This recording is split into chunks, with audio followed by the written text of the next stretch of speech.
Greetings, I am Martin Luther. My name is often associated with the Reformation, but I want to share with you the moments that shaped my beliefs and the journey I embarked on. I was born in 1483 in Eisleben, Germany. My early life was unremarkable in many ways. My parents were strict and devout, wanting me to become a lawyer.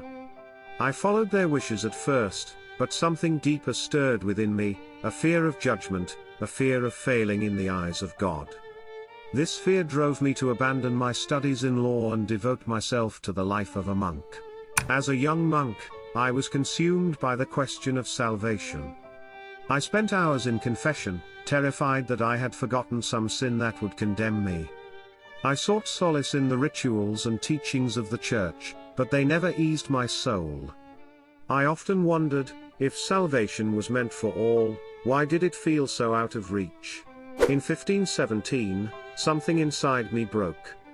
The church had begun selling indulgences, telling people they could buy forgiveness for their sins.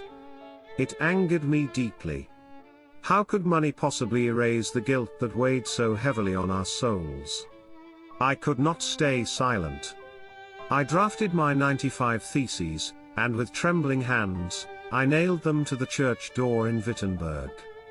I did not expect the wave of consequences that followed. At first, I felt fear. Fear that my actions would lead to my excommunication or worse. But I also felt a surge of conviction, what I had written was true. Salvation was not something that could be bought. It was through faith alone, not through the whims of men or the exchange of coin. My theses sparked a wildfire. I watched as my words spread across Europe, carried by the printing press. It was both exhilarating and terrifying. The church's response was swift, and in 1521, I stood before the Diet of Worms, where I was ordered to recant. I remember that moment vividly.